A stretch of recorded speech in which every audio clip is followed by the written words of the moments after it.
All right, so where we left off last Friday was we were in the middle of designing this book class.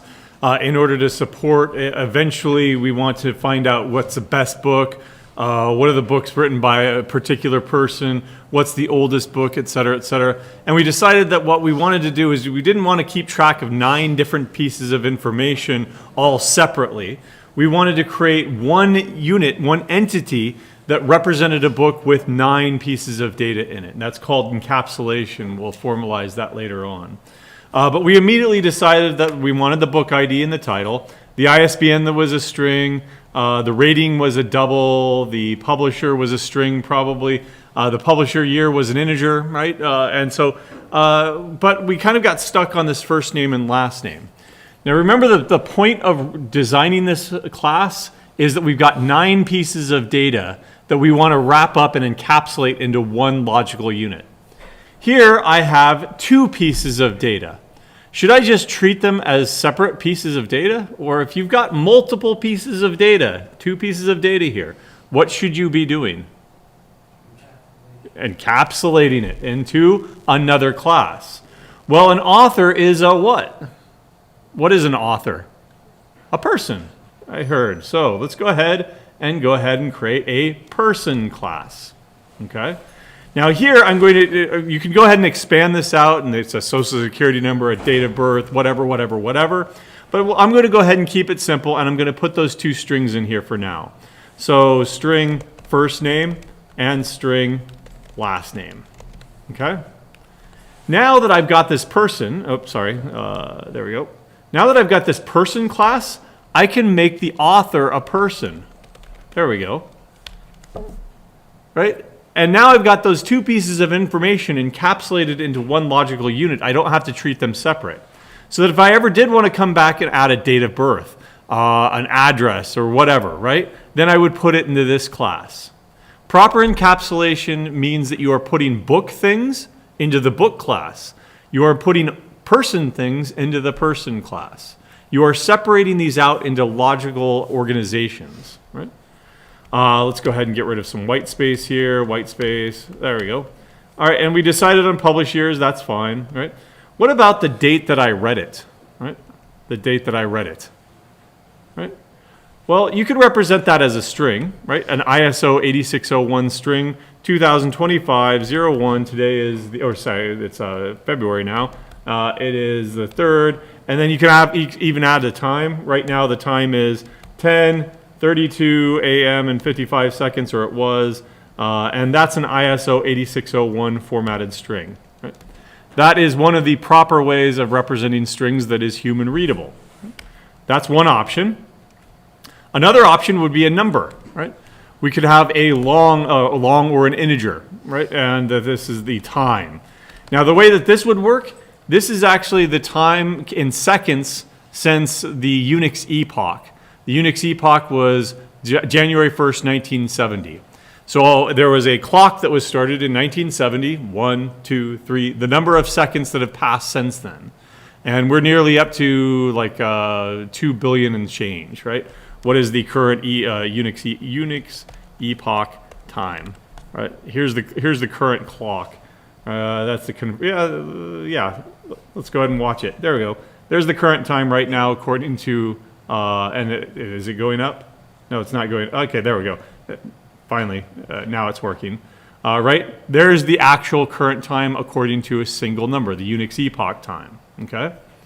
So that's one way. Another way would be 3 numbers, right? A year, a month, and a day. Well, once again, I will ask the question, if you've got multiple pieces of data, in this case 3, what should you be doing? Encapsulation, meaning you create another class. Fortunately for us, there's already been one created. In fact, this is the first question you should ask yourself in engineering when you're approaching a problem. The first question you should ask yourself, is it already solved?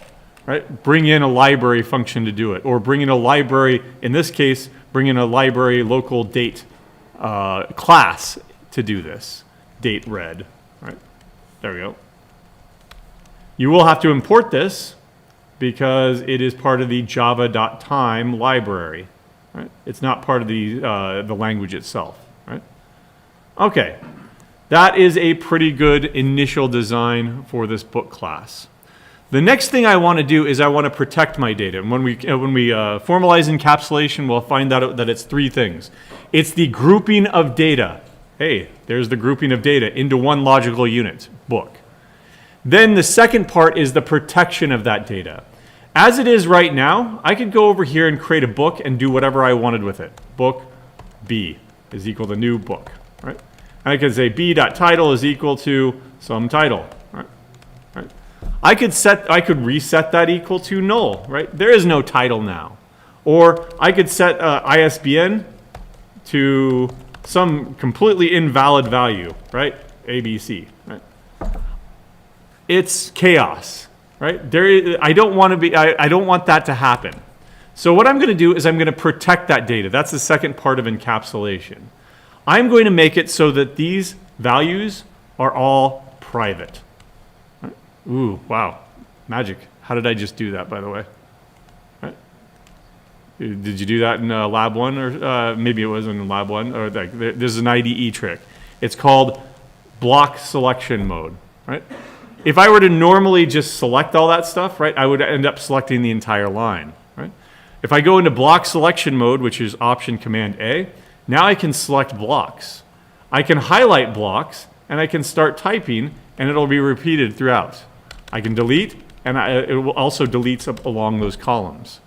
That's called block selection mode, and most IDEs support it somehow. Right? I just made all of these variables private. So let me come back over here and restore what I was doing. Now I'm not allowed to do that. The compiler will not allow me to willy-nilly change whatever you want, however you want it. Right? Now there's less chaos. Right? But we still need a way for book stuff to get into the book class. I need to be able to create a book. Right? Book B is equal to new book with a title. Right? I don't know. Pride and Prejudice. Right, prejudice. That's how you spell it. I don't know. Whatever else. Right. We've got a whole bunch of book data here to work with, but I need a way to create that stuff, and I do not have a way to do that right now. Remember that old acronym that I was talking about? CRUD: create, retrieve, update, and destroy.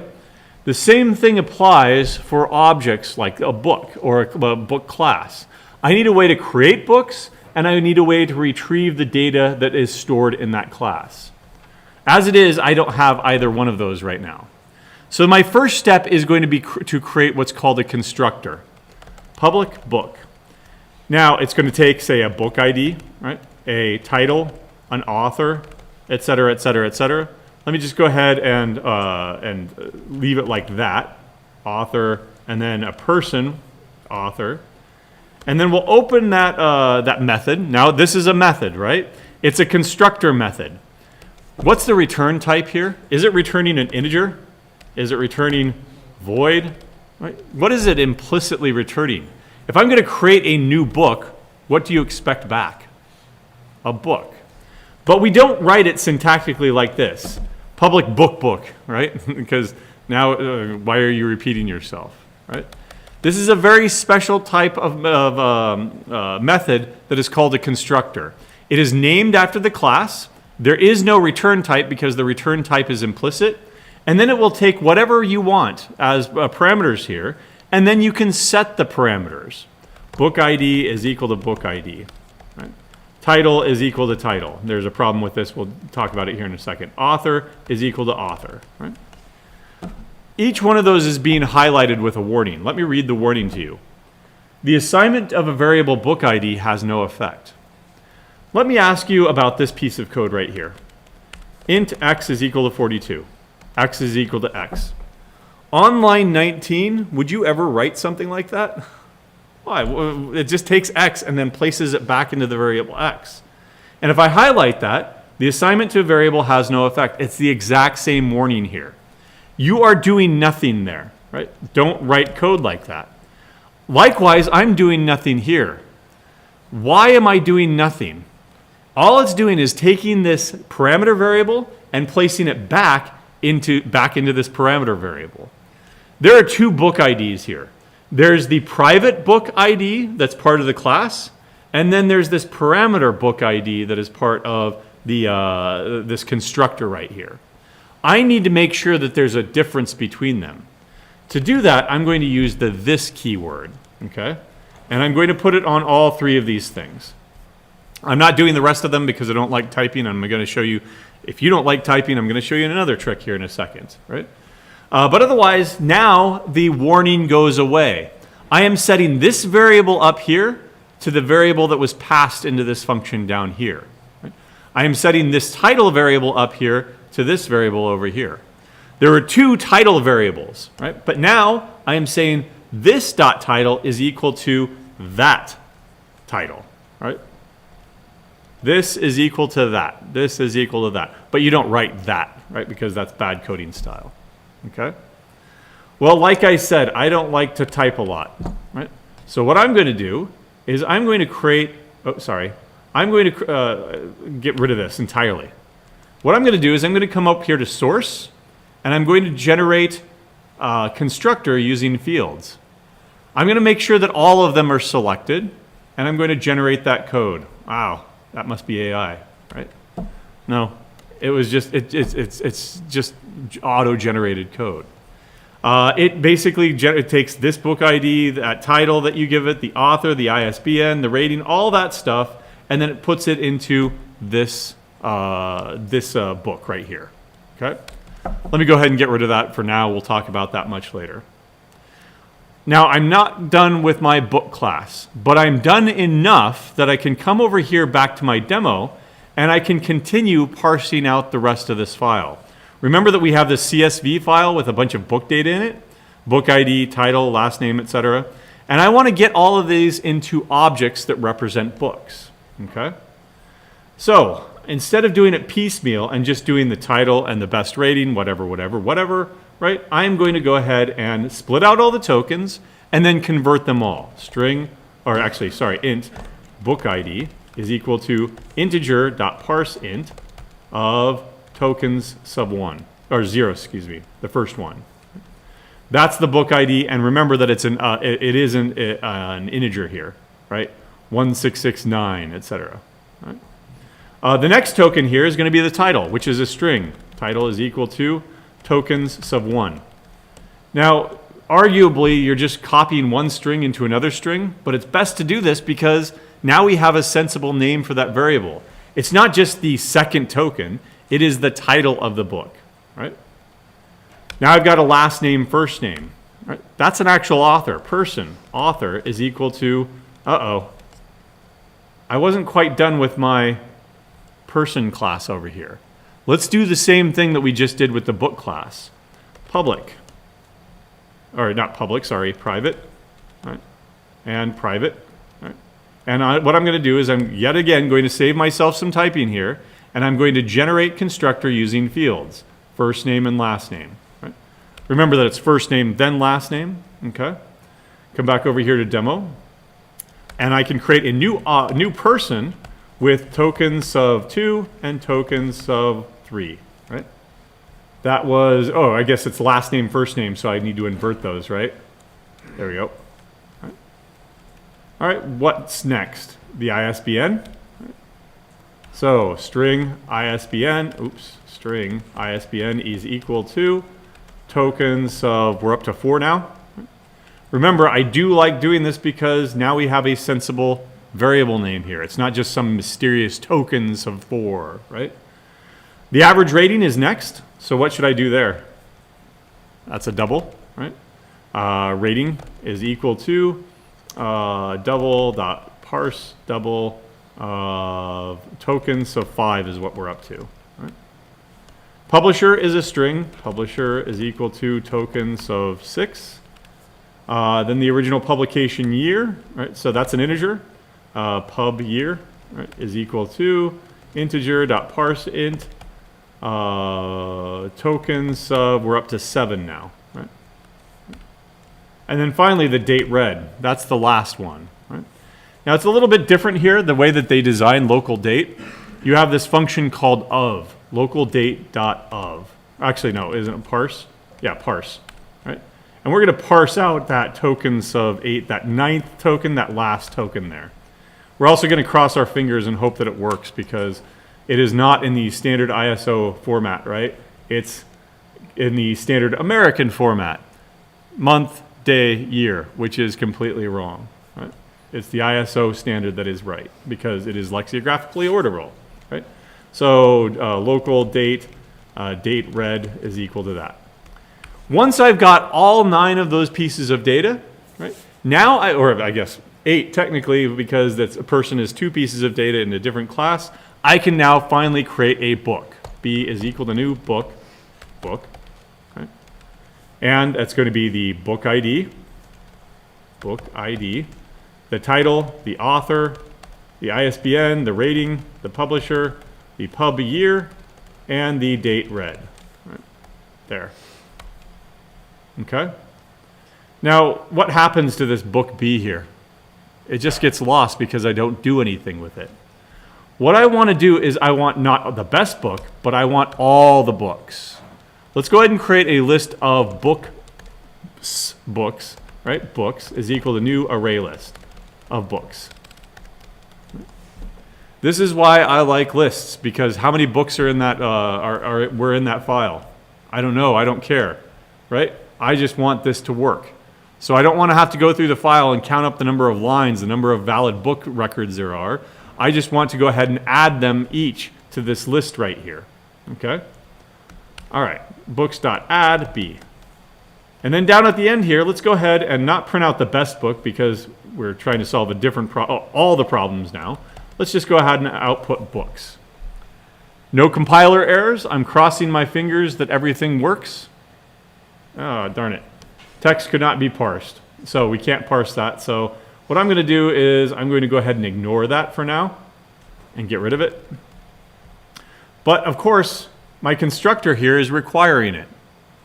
It'd be nice if I could ignore it in my constructor too, right? Can't do that because this constructor that I designed over here takes it. That's okay. You can design another constructor. You can have as many constructors as you want. I'm going to go ahead and generate another constructor that does not have the date read. Let me go ahead and generate that, right? There. Now this is perfectly fine over here to ignore the date that it was read. You can have as many constructors that do different things, that take different values as you want. Here I have 2 different constructors for two different uses. Right? However, I do have a lot of repeated code. Right? Let me scroll out. Right? Basically, you have the same repeated code here, there, as you do right here. Let me get rid of this for a second. Right? So, do you like repeated code? Nope. It violates the DRY principle. Equals don't repeat yourself. Okay? Don't repeat yourself. So what I'm going to do is I'm going to make this constructor call that constructor over there. Right? And the way that I'm going to do that is I'm just going to simply pass everything in. This. Right?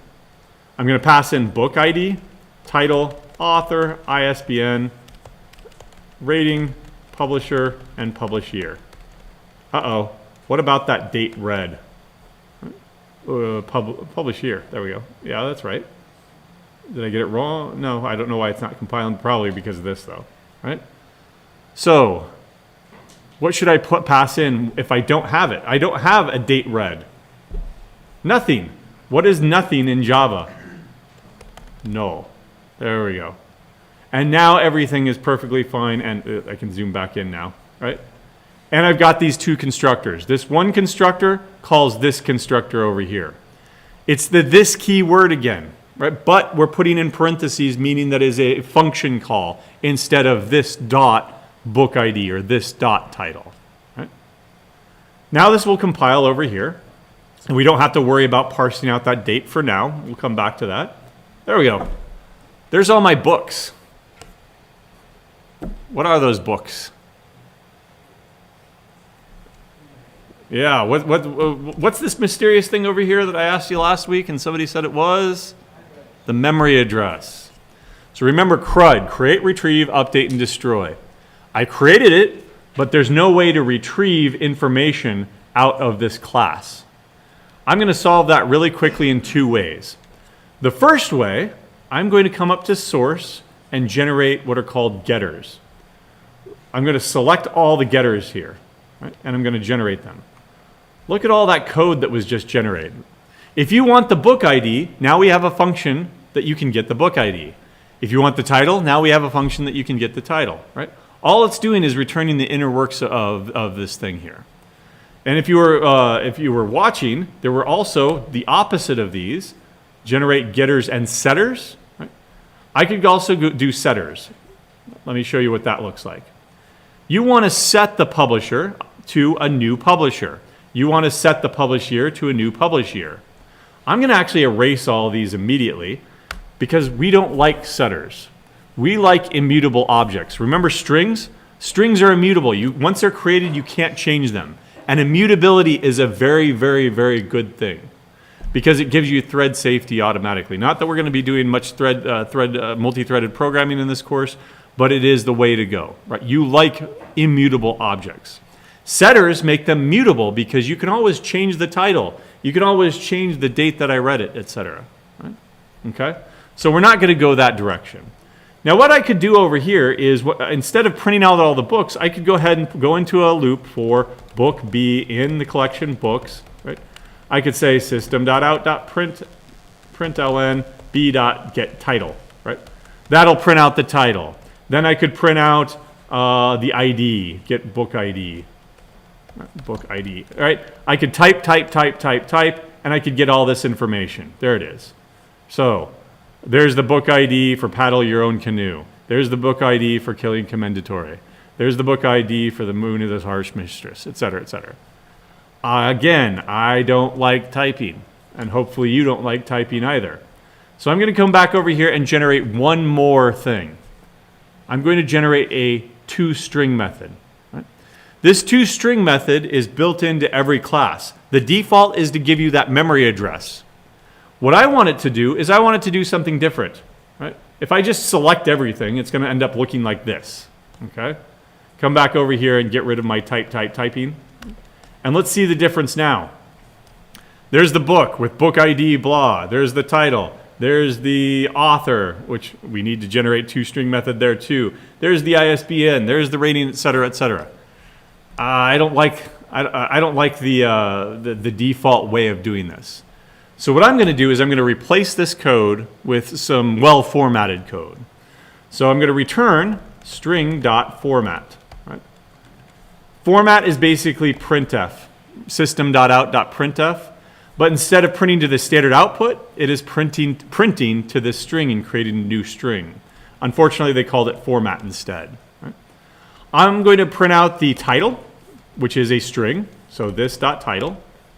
I don't really care about the ID. Yeah, I'll go ahead and do the author too. By %s. Right? So this.author. Right? I also care about the rating. So let's go ahead and do this.rating. Now the rating is a floating point number. So the placeholder for a floating point number is %f, and I'll just go out to 2 decimal places of accuracy there. Right? Do I care? I don't care about the publisher. Maybe I do care about the year in %d. That's going to be my my year. This.year. Right? Okay. Now for this demonstration, that's all I pretty much care about. Okay. Let's go ahead and run this again. And oops, what's wrong? This dot pub year, publisher year, publish year. What was it called? Yeah, publish year. There we go. Right. Now let's see what it looks like now. Right. Paddle Your Own Canoe. One Man's Fundamentals for Delicious Living by some memory address. There's the rating. There's the year, comma. Then the next book, Killing Commendatore by blah. There's the rating in 2017, et cetera, et cetera. Right? We're almost there. Let's repeat everything that we just did, but for that person class. Let's go ahead and once again go up to source, generate the getters in case you ever want them. Select the getters, generate. You don't have to do a lot of typing here is the takeaway on this, right? And then finally, generate the toString method. And I'll go ahead and generate it like that, but I'll say last name plus comma plus first name. You don't always have to go with string dot format. You can go ahead and just go keep it simple like this. This will format it as the last name, comma, first name. So if I run this again, then we'll see that Paddle Your Own Canoe is by Nick Offerman. Actually, that's backwards now, isn't it? So maybe I need to, let's see, go swap these back. Right, I was just reversed on that. There we go. Offerman, comma, Nick. Murakami, comma, Haruki. Heinlein, comma, Robert A. Right. What's the next one? Howl's Moving Castle by Diana Wynne James. Right. So it's treating her first and middle name there as her first name, but that's okay. But there's Jones, sorry, not James. Right. Frank L. Baum. Right. So now we're getting this nicely printed. Right. If you want it one to a line, then of course you're going to have to write your own loop. So for book B in the collection books, I will print out just system.out.println B. And that'll print it one to a line so that it's actually readable and we don't have this huge 1,000 character length line. There we go. That's getting to be a little bit more like a report, right? Here's my, not a book report, but here are the reports on all the books that I've got in this collection here. And all it took was, defining what your object is composed of, and then finally generating a bunch of other code. Okay. All right. So now we can go back to our questions. What's the best book? What book or books were written by Haruki Murakami? What is the oldest book? Okay. How would you, now that you've got all the books loaded up into memory and you've got a object, a class to represent a book, how would you go about answering those questions? What about the best book? What would you do? Right now, are these in best to worst order? Nope. So what would you want to do? Sort them. Okay. Before we do that, though, what I want to do is I want to show you how to do simple sorts. Okay. Let me go ahead and move this into another public static list of book load books, a function here. Right. There we go. I'm going to put that into a function. I'm not going to print it out anymore. Instead, I'm going to return books. Right. Okay. Now, what this is going to do is it's going to load up all the book data and then ultimately return it. And then we're going to use that in the main here. For now, though, I want to show you how to properly search and sort a collection. Okay. Let's go ahead and start out with integers. List of integer. Right. Numbers is equal to new. No, let's go with arrays.asList. All right, I'll just put in random numbers here. There we go. 3. There we go. So there are 7 numbers in there. Okay. Now, if I just print this out, it'll be in the exact order that I just provided. Println numbers. 5, 8, 3, 4, 2, 0, 3. You said you wanted to sort them. How would you go about doing that? Collections.sort numbers. That's it. Now let's print it out again to see that it actually works. 0, 2, 3, 2 3's in there, by the way. 3, 3, 4, 5, and 8. Did it work? All right, good. I didn't want that sort, though. I wanted it in reverse order. One way of doing that is numbers.reverse. Oh, not remove, but .reverse. That'll return. I think that actually returns a brand new list that is the old list reversed. Yes, it does. It does nothing to the actual numbers list. So what I want to do is I want to sort in the descending order. Sort in descending order. Right? For that, we need to create something called a comparator. Create a comparator to order in descending order. So what is a comparator? Do you remember when we had strings? A is going to be apple, and string B is orange. How did we end up comparing these two things? String. How do we compare these two things?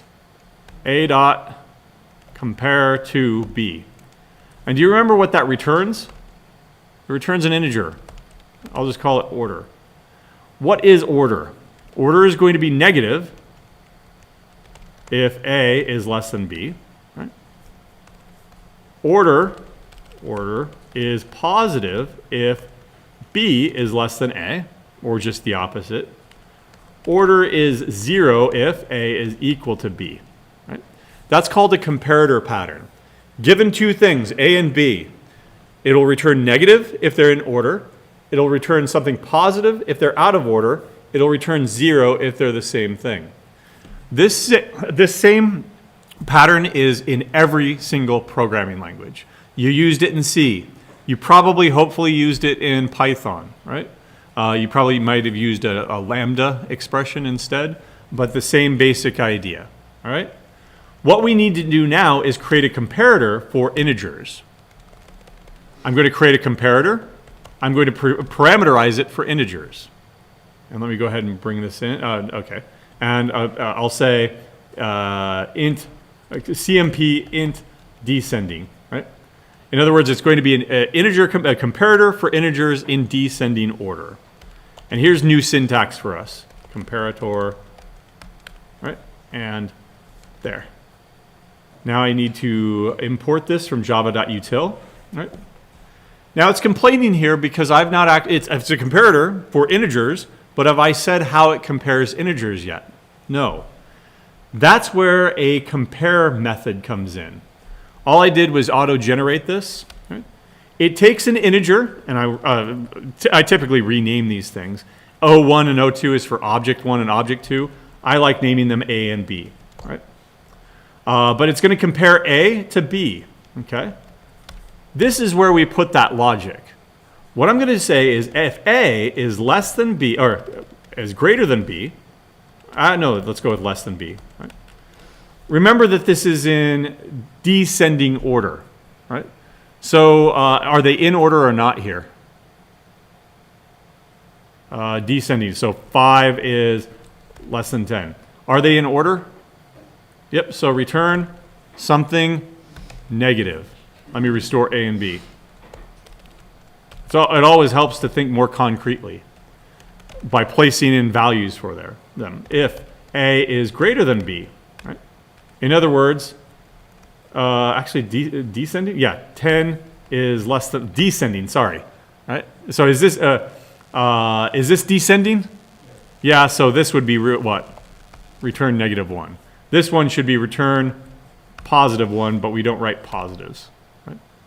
Right?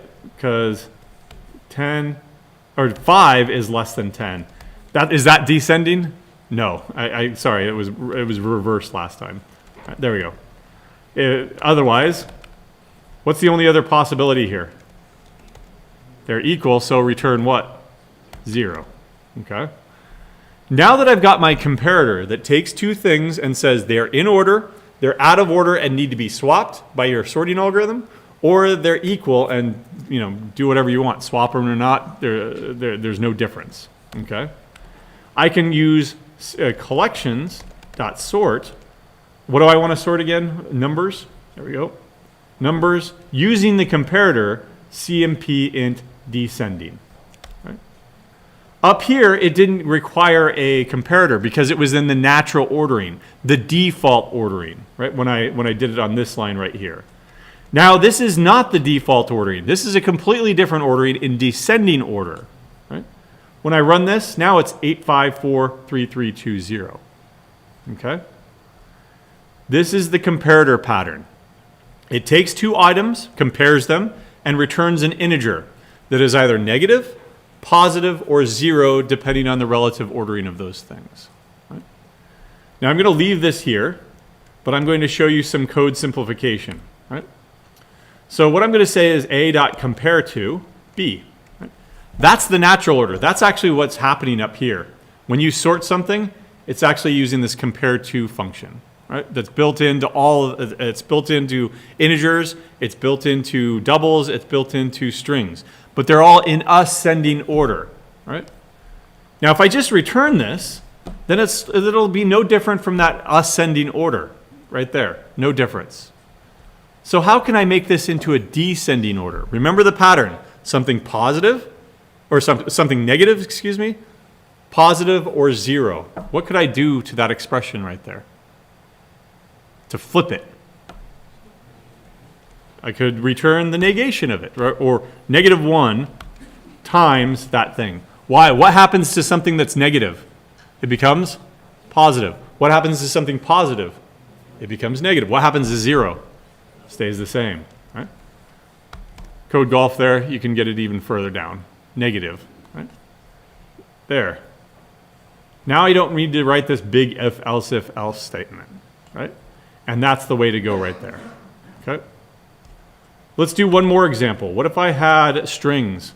Let's say string, a list of string names is equal to list dot of. Here's another way of doing a really quick list just for testing purposes. There's my name. There's Zoe. There's, I don't know, John, Grace, and let's go with Grace and Zoe again, but all lowercase numbers there, or letters there, all right? Let's go ahead and sort those. There we go. Actually, no, let me use names and let me show you what happens when I try to do something like this. Why isn't it compiling? What am I trying to sort? A bunch of strings. But what is this comparator for? Integers. It will not let me do that. You need a comparator for integers. So let me go ahead and get rid of that comparator. And let me show you what happens when you sort strings just naturally. Oops. Okay, you can't do that then. Fine. I'll have to do this again. It's complaining because that's an immutable list, a list that cannot change, and a list that can't be changed can't be sorted. So let me do it this way. Chris, Grace, John, Zoe. Makes sense. But then we've got Grace and Zoe over here down at the end. That's not what I wanted. I want the two Graces next to each other. I want the two Zoes next to each other. So let's go ahead and do a custom ordering here. Once again, I will create a comparator, but not for integers, for strings. And what I'm going to do is by case insensitive. Insensitive, right? Is equal to new comparator, comparator. Got to spell it correctly. Right? There we go. All right. Now I need to generate that compare method. And what logic am I going to put in here now? I want to compare A to B, but I don't want to. I want to ignore the case. A dot compare to. Hey, is there one that'll help me? Compare to ignores case B. Return that. Now, when I sort the names, I'm going to use that comparator right there. Okay, and we'll see the difference here. There it is when you are paying attention to the casing. There it is when you're not paying attention to the casing. You're ignoring the uppercase, lowercase. The two Graces are together. The two Zoes are together. Right? So I can have custom comparisons right here using a comparator. Okay? I'm going to put this all in the notes so you have it. And let's see, sorting. And then we'll go back to our demo here. All right. Now I want to sort books. All right, so, oops, system. Let's go back into that for loop there. For book B in the collection books. System.out.println B. Right. Oh, and then I guess I need the books. List of books is equal to, I needed public static load books. There you go. So now we're going to load up all the books like we were doing before, print them all out. Is that in any particular order? Nope. So let's start making some orders.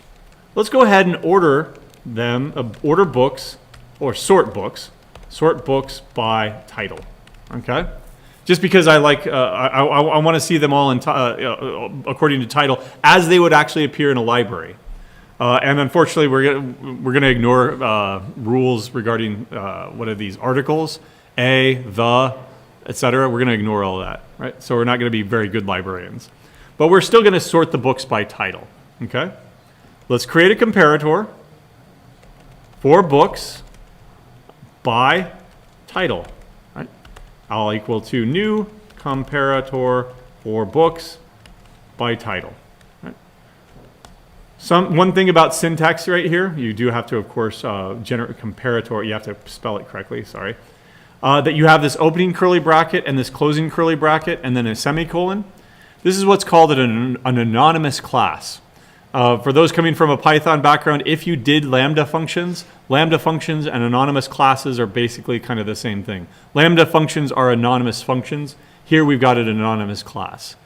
Over here, my class, what is my class named? Demo. Over here in the book class, what is my class named? Book. I am essentially creating a class here that has no name, right? I could put this into another class, my awesome comparator by title for books, right? And name it that thing, but I don't need to because it only has one purpose. Its only purpose is to provide a class for this one function right here. And for that reason, this is how we declare it, right? It's an anonymous inline declaration, right?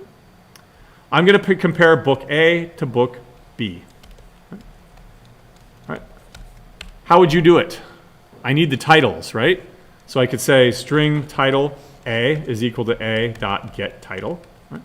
I could say string title B is equal to B dot get title, or not ISBN, but title. Now I've got the titles. How do I compare two titles? They're strings, right? How are we comparing strings? Compare to title B and return that value. Now, did I need to type that much stuff? No, we don't need these two variables here. I can say a.getTitle here, right? And then I can say b.getTitle there. There we go. And I've shortened it up a bit. Once I've got that comparator, I can then sort it. Collections.sort books by title. And let's print them all out again. But we do want a separator here, so system.out.println. Make it look nice and pretty if you want to. I don't care. There we go.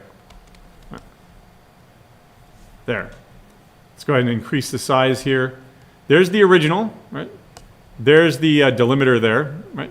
Now, a princess of Mars, a wild sheep chase, castle in the air, then a bunch of those, thud, and finally Uncle Tom's Cabin down at the bottom. Are they in order according to title? Yep. Success. Now, in the last 5 minutes here, let's go back to our original question. What's the best book? How should I sort them if I want to answer that question? By rating. Let's go ahead and change this to rating. Right. Now I'm not going to compare it by title anymore. What do I want to do? If a.getRating, right, is less than b.getRating, right, then I'll return something. Else if a.getRating is greater than b.getRating, I'll return something else. Else return, the two ratings are the same, what should you return? 0. Now where do you want your top rated book to be? At the top or at the bottom? Top, okay. So that means that we're out of order here. If we're out of order, what should we return? +1. Don't write plus, that's stupid.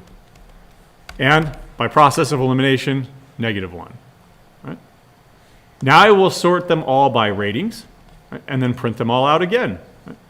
Let me surround this with some white space so that it looks even nicer. This one too. There. All right, go back over here. Thud is now at the top, 4.35. Does that look like the best book? Yep, because now we've got 4.29, 4.19, etc., all the way down to The Wanderer by Fritz Leiber, 3.38. Right? So where's the best book now? At the top. Where's the worst book? Down at the bottom. Have I answered both of those questions? Yep. If you want to, you can go ahead and put them into the variables, right? Book, best book, is going to be books.get the first element. Oops. Book, worst book, is equal to books.get, I think you could go last. Get last. There we go. You can actually get first here too. .get first. Right? Those are nice convenience functions that have been implemented for you, right? And then you can print those out if you want to. Right? But now that I've got all of this, I've developed over the last 2 days all of this structure and all of this framework to support a book, a person, and a demo. Are we going to be able to answer the rest of our questions of what's the newest book, what's the oldest book, what are all the books by Haruki Murakami? Are we going to be able to answer those really easy now? Absolutely. Right? So by the end of the day, now it is the end of the day for us, but by the end of the day, what you should have as a goal is to have at least read in all of the data. You're not doing book data, you're doing running data in that third exercise. At least read it all into memory. Have not a book class, but maybe like a run data class or something, so that you can start answering those questions, right? Just print them out and make sure that you're actually loading up the running data correctly, right? Then you can start answering the rest of the questions, the reports, later on, right? Which will continue on Wednesday.